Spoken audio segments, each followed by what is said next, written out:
বিসমিল্লাহির রহমানির রহিম। নরসিংদী সরকারি কলেজে ভর্তিকৃত 2020-21 শিক্ষাবর্ষের বিজ্ঞান বিভাগের ছাত্রছাত্রীদেরকে আমি মোতাহার হোসেন, সহকারী অধ্যাপক, নরসিংদী সরকারি কলেজের পক্ষ থেকে স্বাগত। আমি আমার পূর্ববর্তী ক্লাসে কোষ রসায়ন বিষয়ের কার্বোহাইড্রেট সম্পর্কে আলোচনা করেছিলাম।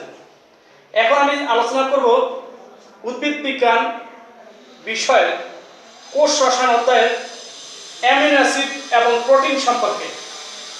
অ্যামিনো অ্যাসিড কি? যদি কোনো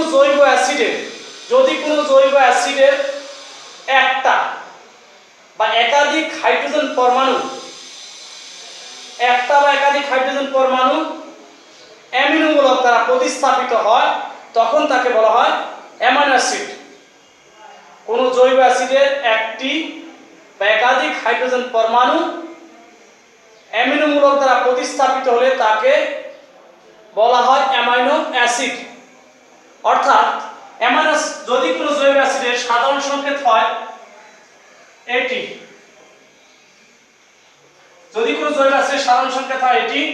তাহলে এখানে যদি একটি হাইড্রোজেন পরমাণু একটি অ্যামিনো মূলক দ্বারা প্রতিস্থাপিত হয়, তখন যেটা তৈরি হবে সেটা হচ্ছে অ্যামাইনো অ্যাসিড।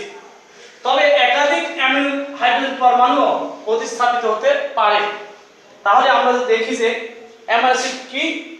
কোন জৈব অ্যাসিডের একটা বা একাধিক হাইড্রোজেন পরমাণু একটি অ্যামিনো মূলক দ্বারা প্রতিস্থাপিত হলে তাকে অ্যামাইনো অ্যাসিড বলে। অন্যভাবে বলা যায়, কমপক্ষে একটি অ্যামিনো মূলক ও একটি হাইড্রক্সিল মূলকযুক্ত জৈব যৌগকে অ্যামাইনো অ্যাসিড বলে। অ্যামাইনো অ্যাসিডের সাধারণ সংকেত এটি অ্যামাইনো অ্যাসিডের সাধারণ সংকেত। এখন অ্যামাইনো অ্যাসিড কত প্রকার? অ্যামাইনো অ্যাসিড হচ্ছে দুই প্রকার। প্রোটিন অ্যামিনো অ্যাসিড আর হচ্ছে non protein amino acid. Protein amino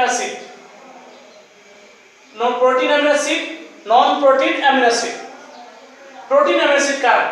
যে সকল অ্যামিনো অ্যাসিড প্রোটিন গঠনে অংশগ্রহণ করে তাদেরকে বলা হয় প্রোটিন অ্যামিনো অ্যাসিড। এরকম প্রোটিন অ্যামিনো অ্যাসিড হচ্ছে 20টা। নন প্রোটিন অ্যামিনো অ্যাসিড কারা? যে সকল অ্যামিনো অ্যাসিড প্রোটিন গঠনে অংশগ্রহণ করে না তাদেরকে বলা হয় নন প্রোটিন অ্যামিনো অ্যাসিড। এমন অ্যামিনো অ্যাসিড কয়টা? মোটামুটি 8টা অ্যামিনো অ্যাসিড যারা প্রোটিন গঠনে অংশগ্রহণ করে না। এই 8টা অ্যামিনো অ্যাসিডের মধ্যে কি কি আছে? অর্নিথাইন, সাইট্রুলিন, হোমোসেরিন। তিনটা নন প্রোটিন অ্যামিনো অ্যাসিড হচ্ছে অর্নিথাইন, সাইট্রুলিন, হোমোসেরিন। আবার এই প্রোটিন অ্যামিনো অ্যাসিডকে দুই ভাগে ভাগ করা হয়। একটা হচ্ছে অত্যাবশ্যকীয় অ্যামিনো অ্যাসিড, আর একটা হচ্ছে অত্যাবশ্যকীয় অ্যামিনো অ্যাসিড। অর্থাৎ একটা হচ্ছে এসেনশিয়াল আর একটা নন এসেনশিয়াল। অত্যাবশ্যকীয় অ্যামিনো অ্যাসিড হচ্ছে 8টি আর অত্যাবশ্যকীয় অ্যামিনো অ্যাসিড হচ্ছে 12টি। অত্যাবশ্যকীয় অ্যামিনো অ্যাসিড হচ্ছে যারা মানব দেহে সংশ্লেষিত হয় না, খাদ্য হিসাবে গ্রহণ করতে হয়, তাদেরকে বলা হয় অত্যাবশ্যকীয় অ্যামিনো অ্যাসিড। আর যে সকল অ্যামিনো অ্যাসিড মানব দেহে সংশ্লেষিত হয় তাদেরকে বলা হয় অত্যাবশ্যকীয় অ্যামিনো অ্যাসিড। এই হচ্ছে অ্যামিনো অ্যাসিড সম্পর্কে আমাদের প্রাথমিক ধারণা। আমরা প্রথম থেকে আবার বলি, যে সকল কোন জৈব অ্যাসিডের একটি বা একাধিক হাইড্রোজেন পরমাণু অ্যামিনো মূলক দ্বারা প্রতিস্থাপিত হলে যে যৌগ তৈরি হয় তাকে অ্যামিনো অ্যাসিড বলে। অথবা যে সকল জৈব যৌগে কমপক্ষে একটি অ্যামিনো মূলক, অর্থাৎ এই মূলকটি NH2 এই মূলক, এবং একটি অ্যাসিড মূলক অর্থাৎ এই মূলক থাকে, তাদেরকে বলা হবে অ্যামাইনো অ্যাসিড। অ্যামাইনো অ্যাসিড দুই প্রকার, প্রোটিন, নন প্রোটিন। যারা প্রোটিন গঠনে অংশগ্রহণ করবে তারা প্রোটিন অ্যামিনো অ্যাসিড, যারা প্রোটিন গঠনে অংশগ্রহণ করবে না তারা non protein amino acid. Protein amino acid 20, non protein amino acid 8। Non protein amino অ্যাসিডের মধ্যে আছে অর্নিথাইন, সাইট্রুলিন, হোমোসেরিন। প্রোটিন অ্যামিনো অ্যাসিড আবার দুই প্রকার, অত্যাবশ্যকীয়, অত্যাবশ্যকীয়। অত্যাবশ্যকীয় যারা মানব দেহে সংশ্লেষিত হবে না, এটার মধ্যে 8টা। অনাত্যাবশ্যকীয় দ্বারা মানবদেহে সংশ্লিষ্ট হবে। এখন যদি আমরা আসি প্রোটিন কি, আসলে প্রোটিন গঠনে অনেকগুলো অ্যামাইনো অ্যাসিড পেপটাইড বন্ধনে যুক্ত হয়। আমরা যে দেখি যে এটা একটা অ্যামাইনো অ্যাসিড আর সিএইচ সিওএইচ, এটা একটা অ্যামাইনো অ্যাসিড।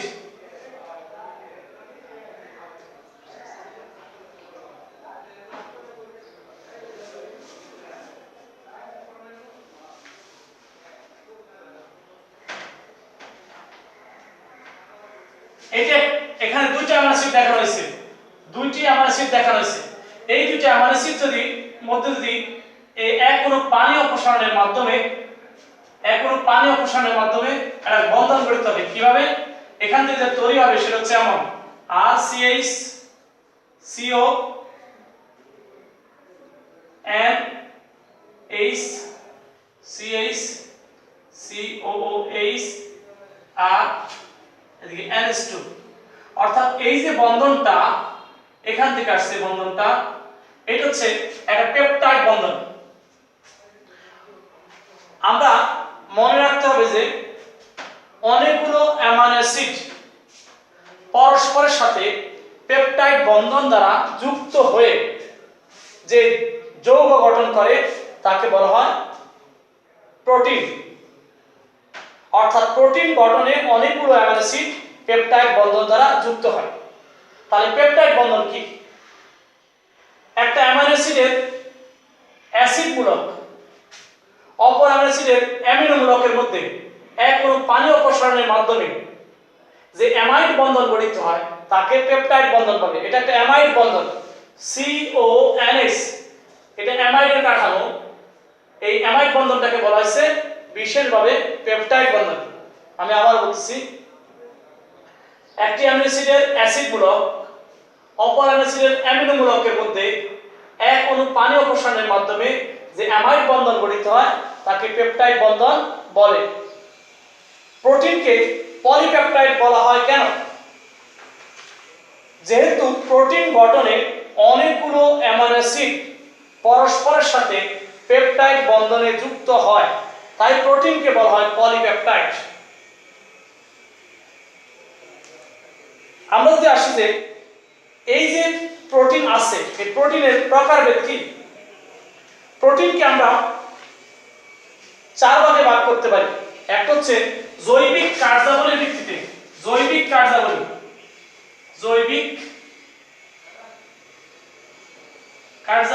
ভিত্তিতে,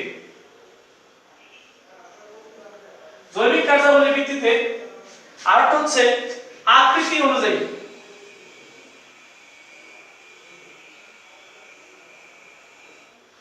আর একটা হচ্ছে ভৌত রাসায়নিক গুণাবলী ও দ্রবণতার ভিত্তিতে, ভৌত রাসায়নিক গুণাবলী ও দ্রবণীয়তার ভিত্তিতে, ভৌত রাসায়নিক গুণাবলী ও দ্রবণীয়তার ভিত্তিতে। আর একটা হচ্ছে গুণগত বৈশিষ্ট্যের ভিত্তিতে, গুণগত বৈশিষ্ট্যের ভিত্তিতে। অর্থাৎ আমরা প্রোটিনকে চারটা জিনিসের ভিত্তিতে ভাগ করতে পারি: জৈবিক কার্যাবলীর ভিত্তিতে, আকৃতি অনুযায়ী, ভৌত রাসায়নিক গুণাবলী ও দ্রবণীয়তার ভিত্তিতে, গুণগত বৈশিষ্ট্যের ভিত্তিতে। আমরা যদি আসি জৈবিক কার্যাবলীর ভিত্তিতে, যদি আসি সেটা হচ্ছে দুই রকম। জৈবিক কার্যাবলীর ভিত্তিতে প্রোটিন দুই প্রকার। সেটা কি কি? একটা হচ্ছে গাঠনিক প্রোটিন আর একটা হচ্ছে কার্যকরী প্রোটিন। গাঠনিক প্রোটিন আর একটা হচ্ছে কার্যকরী প্রোটিন। অর্থাৎ জৈবিক কার্যাবলীর ভিত্তিতে আমরা দুই ভাগে প্রোটিনকে ভাগ করতে পারি, একটা গাঠনিক আর একটা কার্যকরী। গাঠনিক প্রোটিন কারা? যারা জীবদেহের বিভিন্ন অংশ তৈরি করবে, জীবদেহের বিভিন্ন অংশ গঠন করবে, যারা জীবদেহের বিভিন্ন অংশ গঠন করে তাদেরকে বলা হয়েছে গাঠনিক প্রোটিন। আর যারা জীবদেহের বিভিন্ন কার্যাবলী সম্পাদন করে, বিভিন্ন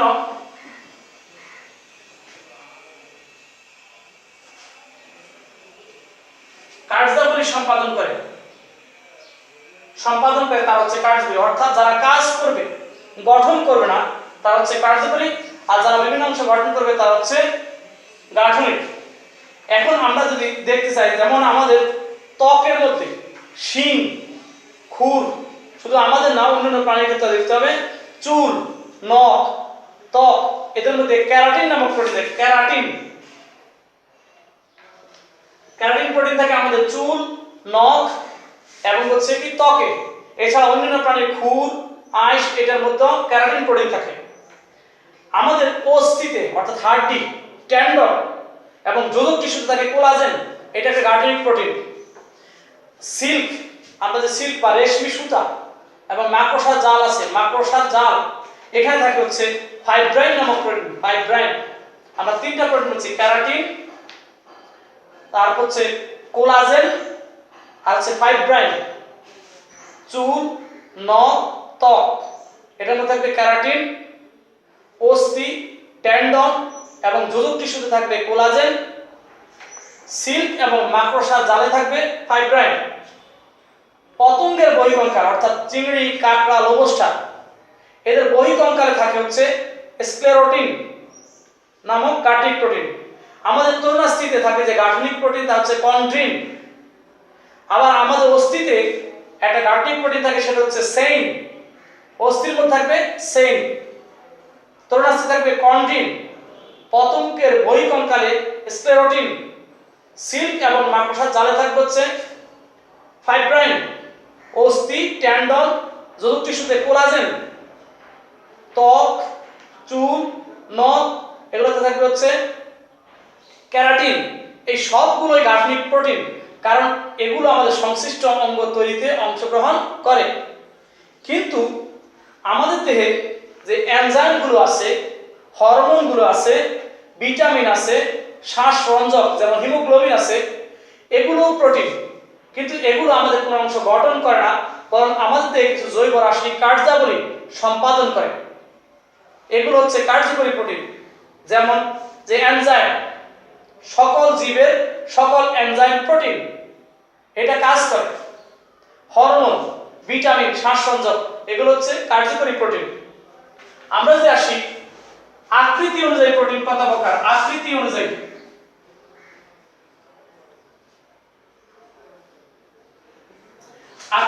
প্রোটিনকে আমরা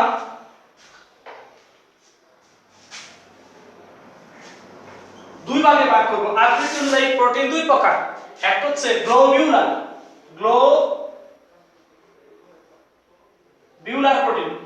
প্রোটিন, আর একটা হচ্ছে তন্তুময় প্রোটিন।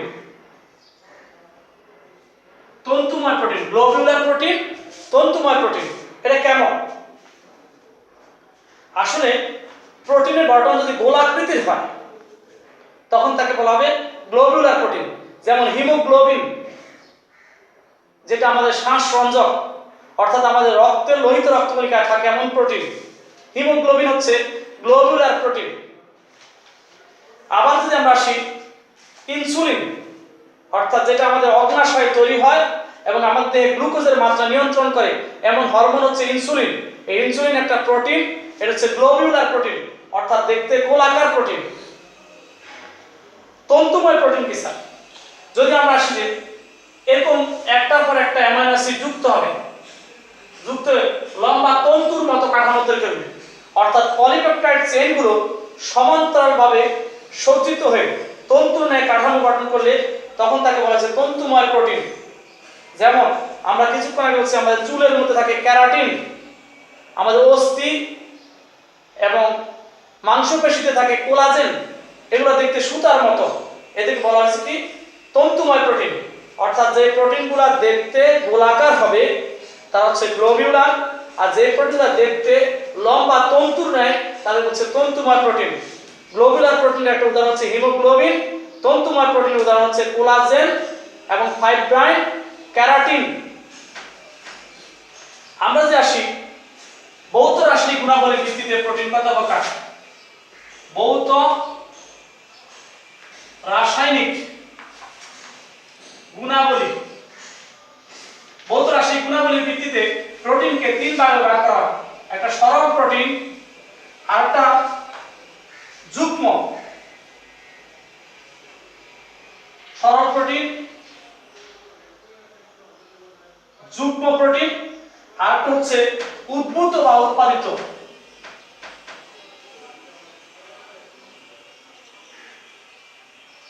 উদ্ভূত বা উৎপাদিত প্রোটিন। অর্থাৎ ভৌত রাসায়নিক গুণাবলীর ভিত্তিতে প্রোটিনকে ভাগ করা যায় তিন ভাগে। একটা হচ্ছে সরল প্রোটিন, আর একটা যুগ্ম প্রোটিন, আর একটা উদ্ভূত বা উৎপাদিত প্রোটিন। সরল, যুগ্ম, উদ্ভূত, উৎপাদিত। সরল প্রোটিন কি? এই প্রোটিনকে আদ্র বিশ্লেষণ করলে অ্যামাইনো অ্যাসিড ছাড়া অন্য কোনো কিছু পাওয়া যাবে না।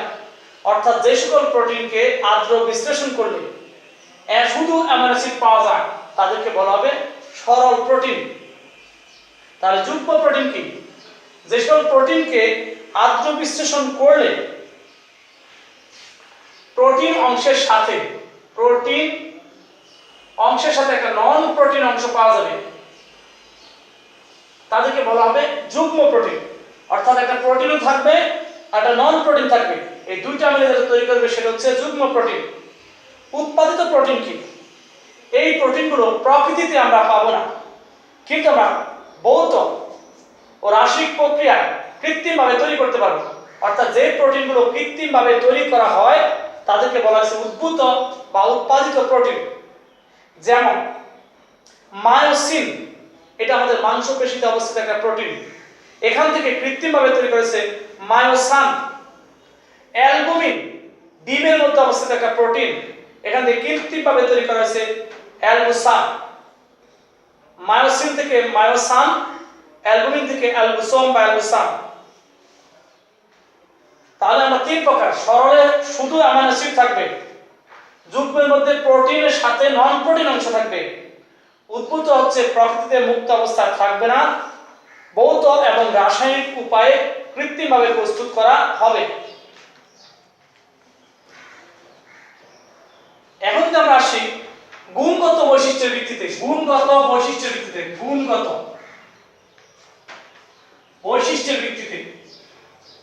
প্রোটিন দুই প্রকার।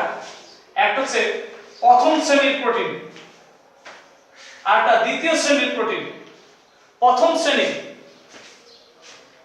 এটা কেমন?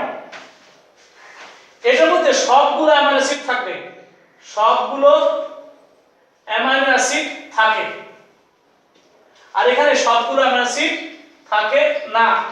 অর্থাৎ যে প্রোটিনে সবগুলো অ্যামাইনো অ্যাসিড থাকবে তাদেরকে বলা হচ্ছে প্রথম শ্রেণীর প্রোটিন, আর যে প্রোটিনে সবগুলো অ্যামাইনো অ্যাসিড থাকে না তারা হচ্ছে দ্বিতীয় শ্রেণীর প্রোটিন। প্রথম শ্রেণীর প্রোটিন কারা? যত প্রাণীজ প্রোটিন আছে, যেমন মাংস, দুধ, এগুলোর মধ্যে এরা প্রাণী থেকে পাওয়া যায়, এগুলো হচ্ছে প্রথম শ্রেণীর প্রোটিন বা উৎকৃষ্ট প্রোটিন। কিন্তু উদ্ভিদ থেকে যেগুলো পাওয়া যায় অর্থাৎ উদ্ভিজ্জ প্রোটিন, এদের মধ্যে সবগুলো অ্যামাইনো অ্যাসিড থাকে না, এদেরকে বলা হয় দ্বিতীয় শ্রেণীর প্রোটিন বা আমরা স্থানীয়ভাবে বলতে পারি নিকৃষ্ট প্রোটিন। সরল প্রোটিনকে মোটামুটি ভিত্তিতে সরল প্রোটিনকে আমরা যদি এগুলো প্রোটিনের প্রকারভেদ। এখন আমরা আসবো, আমরা এর আগে ভৌত রাসায়নিক গুণাবলী বা দ্রবণীয়তার ভিত্তিতে প্রোটিনকে ভাগ করছি তিন প্রকার: সরল, যুগ্ম, উদ্ভূত বা উৎপাদিত। সরল প্রোটিনকে আমরা কয় ভাগে ভাগ করতে পারি? সরল প্রোটিনকে আমরা দ্রবণীয়তার ভিত্তিতে ভাগ করব 7 প্রকার। একটা হচ্ছে অ্যালবিউমিন,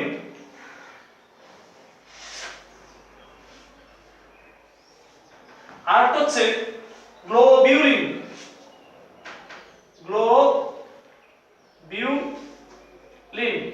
আরেকটা হচ্ছে গ্লুটেলিন,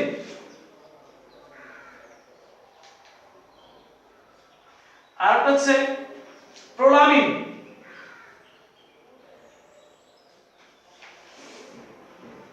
তারপর হচ্ছে হিস্টোন, তারপর হচ্ছে প্রোটামিন,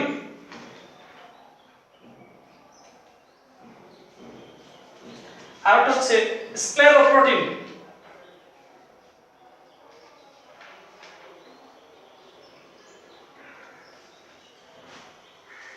অর্থাৎ আমরা সরল প্রোটিনকে 7 ভাগে ভাগ করতে পারি: albumin, globulin, glutelin, prolamin, histone, protamine, স্ক্লেরোপ্রোটিন। এখন এটা এই অ্যালবুমিন পানিতে এবং লৌহ দ্রবণে দ্রবণীয় হবে এবং তাপে জমাট বাঁধবে। অর্থাৎ পানিতেও দ্রবণীয়, লৌহ দ্রবণে দ্রবণীয়, তাপে জমাট বাঁধে। গ্লোবুলিন এটা পানিতে অদ্রবণীয় কিন্তু লৌহ দ্রবণে দ্রবণীয় এবং তাপে জমাট বাঁধে। গ্লুটেলিন পানি এবং লবণের দ্রবণে অদ্রবণীয়, তবে লঘু অ্যাসিড বা ক্ষার দ্রবণে দ্রবণীয়, তাপে জমাট বাঁধে না। আমরা এটা বলছি পানিতে দ্রবণীয়, লঘু দ্রবণে দ্রবণীয়, তাপে জমাট বাঁধে। এটা পানিতে অদ্রবণীয়, লঘু দ্রবণে দ্রবণীয়, তাপে জমাট বাঁধে। এটা পানি এবং লবণের দ্রবণে অদ্রবণীয়, লঘু অ্যাসিড বা ক্ষার দ্রবণে দ্রবণীয়, তাপে জমাট বাঁধে না। প্রোলামিন পানি এবং ইথানল দ্রবণীয়, তাপে জমাট বাঁধে না।